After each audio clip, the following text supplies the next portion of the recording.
Hello and welcome to the Pawn Pro podcast. Today I have Suzanne LaProva with me. She is from Patriot Gun and Pawn down in Florida. Welcome. Thank you. It's great to see you again, Tally. It's been So far too happy. long. It's been Yeah. way too long. So just to kick things off today, tell us, I did a little intro, but tell us who you are, where your store is, and how you got into the business. All right. Well, my name is Suzanne LaProva, and I have been a part of this business because I kind of married into it. So our store is in Seminole, Florida, and that is on the west central coast of Florida. Those of you who have followed the news have seen maybe 2 hurricanes that came through. That would be us.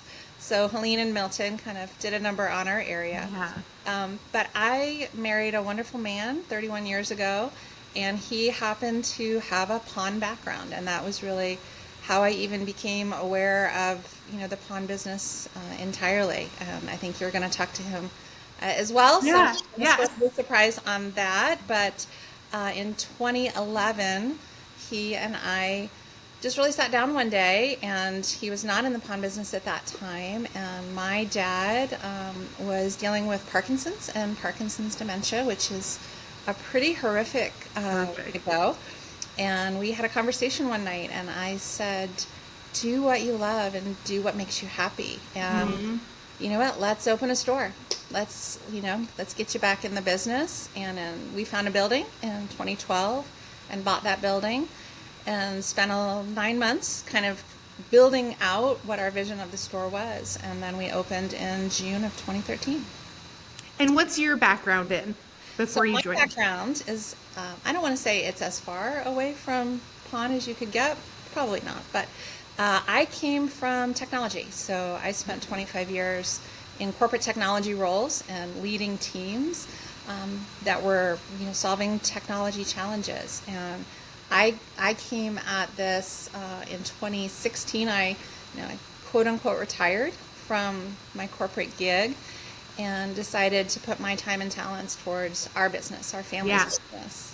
And that was, so my background is very different from retail. I had never, other than in high school, worked in a retail environment before. And I had a lot to learn. But I had a great team. Love that. I mean, one of the things I obviously know your guys' story and I know your background, but I think it's so cool, all of the different areas that can influence a pawn shop that are beyond having pawn experience. And we've talked about this a lot just as far as technology goes. But I love hearing people's journey and how how their skills are transferable. And it's usually like culture and leadership and management. And Totally. I love that. I love that even though the pawn industry is so niche, you can come from almost anywhere and be able to apply skills into Absolutely. a store.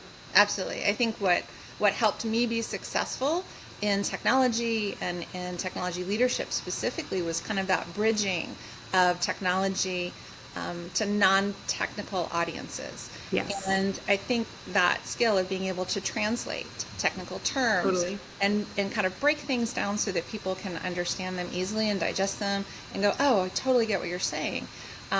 I think that translates into so many different areas.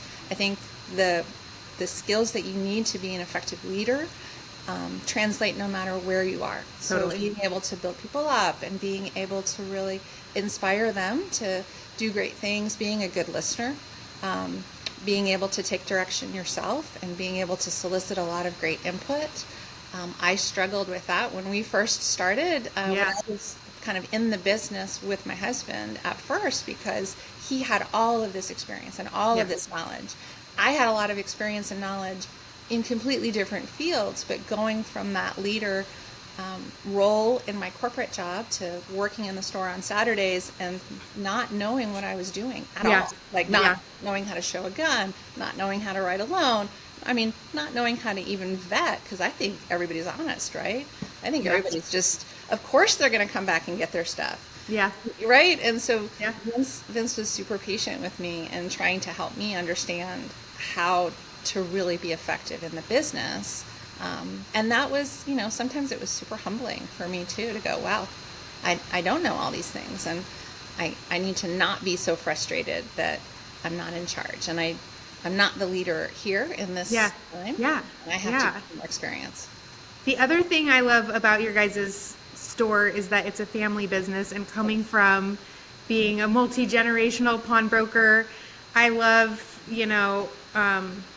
I just love the story of like kids joining family business. And I think it's hard and it's different, I think, than what people originally think that that might be like. So talk about your kids getting into the business So and what that's been like. I have two amazing sons, Alex, who is 28, and Kyle, who is 26. And they have been with us since day one. Mm-hmm. So since we opened the store, Alex was full-time. Right after he graduated from high school, he started right when we were opening the store. So he's worked since the beginning, and that, I think any teenager, like when they're 17, 18, 19, 20, right, that's a frustrating time in anybody's life, and you're trying to sort of figure your way in the world, and you get to be around mom and dad every day in a new business. Yeah. So there's certainly challenges to kind of overcome, communication challenges, and just understanding what his role is in the business. But Alex has grown to be our firearms manager, extraordinarily knowledgeable. He really opened up a lot of gun broker sales for us, and he pushes that channel within the store. We do a lot of firearm repairs, and especially after the hurricanes, there were so many damaged firearms. I mean, people were bringing in 15, 20 guns, and wow. But, building out our repair shop, and so he can do general smithing work on firearms and ultrasonic cleanings that we do here in-house. We have a whole workroom for them. And then Kyle being our jeweler. So he demonstrated a passion. When we first opened, we tried jewelry, and it didn't work for us, which is so strange, but we actually ended up scrapping for the first 2 or 3 years that we were open. Yeah. Everything that came out went to scrap, which we didn't have any jewelry in showcases. And Kyle came to us, and I think it was about 17, and said, I really think we should do jewelry, and I want to get involved in jewelry. And so he started apprenticing with a master jeweler in Tampa to learn how to be a jeweler and to learn those bench jeweler skills. We went to JCK, made all kinds of mistakes in terms of buying inventory at JCK because we didn't know what we were doing. We're much better at it now. But he has really grown a whole brand in and of himself. So he has the Kyle Anthony collection, which is a DBA under Patriot. We have signage outside of the store to really try to help build that brand for him. He has, he's working on growing his Instagram following. He does a lot of social selling, both on Facebook and on Instagram. And so that's been super cool. And he's just amazingly talented. And I'm not saying that just because I'm his mom, I checked out his site before this, and I think it's really awesome and really just admirable to sort of lift your kids in whatever their respective passions are. And it's so cool that both of their passions lie within the umbrella of what you guys are doing. Exactly. And they have, they have a vested interest in the success of the business. And so, we'll sit down and have, I don't want to call it a staff meeting, but we'll talk about, the economics, we'll talk about the numbers, we'll talk about, where the spend is going or where the investment needs to be in a certain area. And they're really involved in, kind of a cash flow management of how do you run a successful business and how do we need to be thinking about those things. And, during COVID, firearms took off. It supported, what you see behind me is what our store looks like now. It's not what it looked like 3 years ago. But COVID allowed us to more than double our retail square footage. It really enabled us to focus in, and so now we are 95% firearms and fine jewelry, and that's a specialty. For us, we're a specialty store, and it's interesting that most people walk in, and we hear this all the time. It's like, this does not look like a pawn shop. Yeah. This is, I know it's even on Facebook. I know you guys posted a picture recently, and people are like, "Oh my gosh, like, does it?" It's so beautiful. Thank you. we really wanted it to be a super bright, welcoming environment. We wanted it to be a place that you would, come and hang out and you feel good about if you're here buying jewelry, if you're here buying guns, if, we do have like a few other odds and ends and miscellaneous things, but we don't really do tools and electronics. It's just not what we do.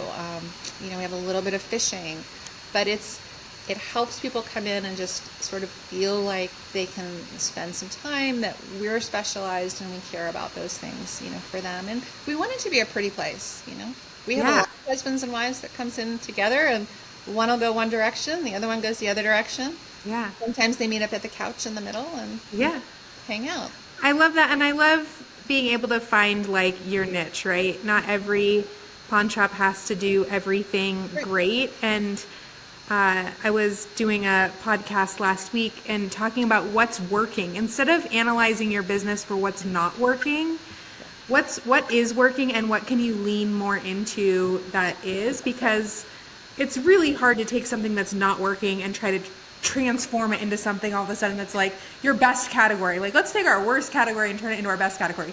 It's way easier to say, what's our best category, and then let's make it 1% better or 5% better. I thought that was so good, and it really I well. And what can we be doing better? I totally get that. For us, I am the least musical person. I will say that right now. I have no rhythm. I can't dance. I can't play instruments. And so I know that. I'm like, I own that 100%. Like Elaine on Seinfeld makes me look like, she looks like a great dancer next to me. In musical coming in, like people will bring guitars or they'll bring these things. I'm not knowledgeable about any of that. And could I get knowledgeable? Maybe. If I spent enough time, but there's only so many hours in a day. Totally. And I think kind of circling back to that original, where my background is in technology, anytime you have a project and you have lots of people involved and lots of input and going on, there's only so many hours, right? There's only so much bandwidth that you can dedicate towards something. And so if you tie that up into what's giving you either the biggest return or the biggest value or where your strengths are, that's only going to enhance that, as opposed to trying to spread yourself too thin, which is actually one of the reasons why I ended up leaving my corporate side and kind of retiring from that corporate world, is because it just spread you too thin. I got burned out trying to do too much, because you can't. I mean, you're a mom now and a business person, and you're leading a company, you're leading your family, and you're leading teams, and there's a lot of pressure that there's only so many hours. Absolutely. And I think sometimes we forget too to just sort of stop and say, I've done a lot. I've accomplished a lot, and to have joy in that you can celebrate those things, not stop striving for more, or not stop striving to be better, but to truly consciously take time to appreciate the journey and appreciate where you are. Yeah, I do this with my entire team, and it's an optional quarterly meeting that I have for goal setting, and it's always goal setting, personal and professional. It's an hour. It's during the work day. And we do a lot of reflection. And sometimes people are like, I'm here to goal set. And I'm like, but we never get to take time from what we're doing to reflect on how far we've come and celebrate our own accomplishments. Yeah. And one of the things going into 2024, as I'm onboarding new hires and I talk to different, all the different departments, is like, if you're not celebrating yourself in the little wins, we're always going to be striving to do better. Like, after this goal, there's going to be another one, and there's going to be another one, and there's going to be another one. So I will do my best to recognize and celebrate you, but also you have to take ownership in being able to be like, I just helped that customer, I just onboarded this, I just pushed this product, and really take the self-reflective moment for yourself, because if you don't do it in 1 second, there's going to be something else to do. Absolutely. The tasks, the activities it never ends. It never ends. That cycle just keeps going and going and going. And whether that's in a corporate job or whether that's in your own business, that cycle is always running. And the biggest thing that I could say to anybody is take time to just go, damn, you know, or, I don't know if I'm allowed to say that, but You're allowed to say whatever you okay. Damn, you know, wow, we've done a lot. You know, I look around our store and I'm like, damn, you know, since COVID, we've like quadrupled our sales, which is insane.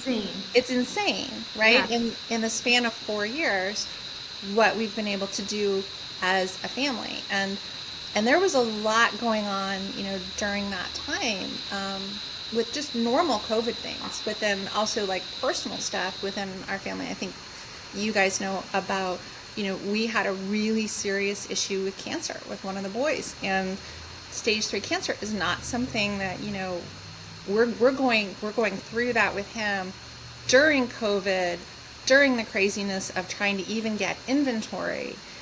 And you come out of that and you say, you know, we did a lot. You know, we got through it together. We're stronger as a family. We're stronger as a business. But you do these things and you think, shit, that was amazing. Like what we all did together was amazing. And I'm so proud of them for the way they supported each other, the way they support us.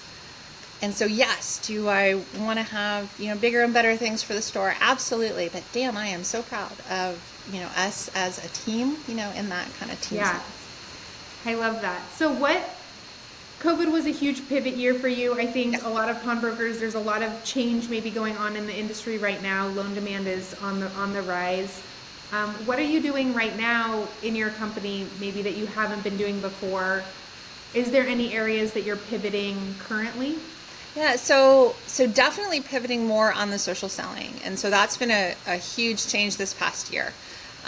So doing the jewelry sales on Facebook and on Instagram that we do through Kyle Anthony Collection, and trying to grow that has been a big change for us. We made a pivot a couple years ago and started doing a lot with lab-grown diamonds. So we have a very large lab-grown diamond business, and the boys are, you know, at a great age. I call them boys. Of course, they're men, but they're my boys. So the boys in their circle, and that's kind of grown out. It's the age when, you know, a lot of them are getting engaged and they're getting married, and so we have seen a huge demand for engagement rings and wedding sets, and so Kyle does custom lab-grown pieces, and he does a lot of them, and there's great margin in that, but there's also, you know, it's giving, I think, that consumer, that age group, such great value for their money. Yeah, they love the big Instagram worthy, you know, rocks. I mean, we're doing 3, 4, 5, 7 carat rings. I'm like, right. Holy cow! It was like 40 years before I was up at like 2 carats. Like, okay. But you know, that kind of lab grown business has been fantastic for them. And I think we're also really looking at different loan rate programs based on you know, kind of dollar stratification. So, you know, we do have folks, especially small business owners, that are doing larger dollar loans as they're waiting to get payments in. And this happens a lot in our area with storm damage and those types of things, because they're waiting on insurers to pay. And so getting that payment in, they need to make payroll, or they need to be able to fund a project. So being able to do some interesting things with interest rates just to make that supportive. And, super customer friendly. I think that builds lifetime value of customers as well. Yes. And I think the other thing that's cool when that happens is people start to think of pawn shops beyond just for personal $150 loans. Yes. Kind of like, you know, you can become that for small business, and that word travels. Like, absolutely, you become a referral for that, which I think is so cool in ways that I don't think the business is often leveraged. Yes. You know, everybody, even when we meet people, so if we're out and they're like, oh, well, what do you guys do? Well, we have a retail pawn and gun store. And the immediate reaction is, oh. Yeah. And it's the image I kind of go back to of, I think it was like 1978 Blues Brothers, that CD, some back alley somewhere with a dimly lit store and people behind bars. And so when they come in, we actually show people that we meet, like, this is what our store looks like. Yeah. And they're like, oh, okay. That's nothing about Different. what I... Yeah. It's like, it's okay to do pawn. I mean, it's not a bad word, even though there's still such a stigma. So we're out there fighting the good fight to try to I know the good fight is like one person at a time too. It is. I don't think the industry's had like a really good PR campaign as a whole, and so, but everybody that I talk to and everybody that comes on the podcast influences the way that pawn shops are seen. And growing up, that was always my dad's vision, was like, I want to change the perception of pawn. And it's a one person at a time kind of thing. But it's really important and it matters. We just need to have like a little viral moment, and then everybody will get it. Moment. Right? We need a viral moment. Amazing pawn shops with all of the cool stuff. Exactly. Yeah, I think that there's opportunity in a new generation kind of also redefining, and social selling is definitely one of the areas that I think is a huge opportunity as new generations come in. And there's a lot of kids that I'm talking to that are taking over family businesses or becoming part of them. And the social piece is the best way, I think, that a new generation can influence. Yes. And, my sister's 24. She just joined our business. And same thing, like there's that new generation of like ideas and influence is really amazing if you can lean into it and like support it. Yes. Let's talk about what advice you would give to somebody that's getting into the industry today. Wow. So somebody that's getting into the industry, get involved in social media. I would say to somebody, have a really great, strong team around you, and know that you're getting into something that will change every day.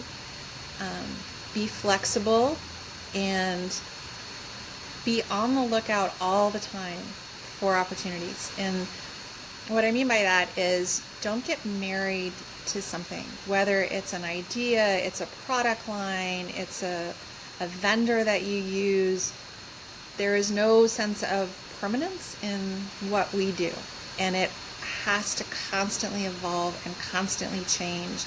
And be comfortable, get really comfortable with change all the time, because tomorrow will look different than today, and it's going to look different than yesterday, and it's always going to be something that's moving. And just lean into that and embrace that sense of adventure that this wonderful business brings.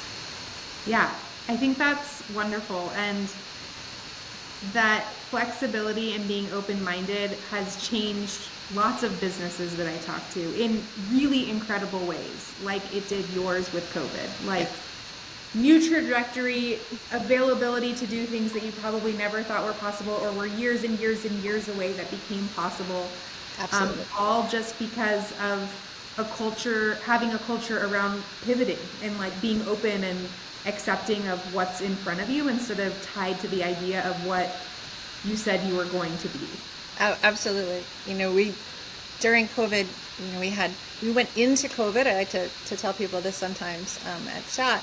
We went into COVID with 2 vendors that we basically used for everything firearms related. We exited COVID with over 50 that we had used, because during that first year, that first 18 months, relationships were super important, right? You had to have strong relationships if you wanted to get product on the shelf. Yeah. But beyond that, you had to get really creative. You had to be creative and resourceful, and if that meant new product was dropping at midnight on one distributor's site, then you were there, click and refresh every night at midnight. Yeah. If you knew at 5 p.m. another one, like that was the priority. It was like if you wanted to get product, there were ways to get product, but you had to be willing to be creative, to look for patterns and what was coming up where, and to even, work in non-traditional ways, that if you wanted to go get ammunition, you had to go be resourceful to go find that where that ammo was dropping. And if you're going to buy a pallet, sometimes you got to buy a pallet. It was an interesting time, but again, that willingness to just go, all right, I know what we used to do and it worked, but now all the rules have changed. Right? The game has totally changed. I didn't vote for the change, but that's fine. It changed, and so we either go with it, Yeah. or we don't make it through. So, Exactly. yeah. Well, this was amazing. I really appreciate you coming on. It has been far too long. We'll catch you in Vegas for SHOT Show or JCK or Yes. NCA or all of the conventions. Absolutely. I just admire you and your family and what you've built, and I think you guys are just goals.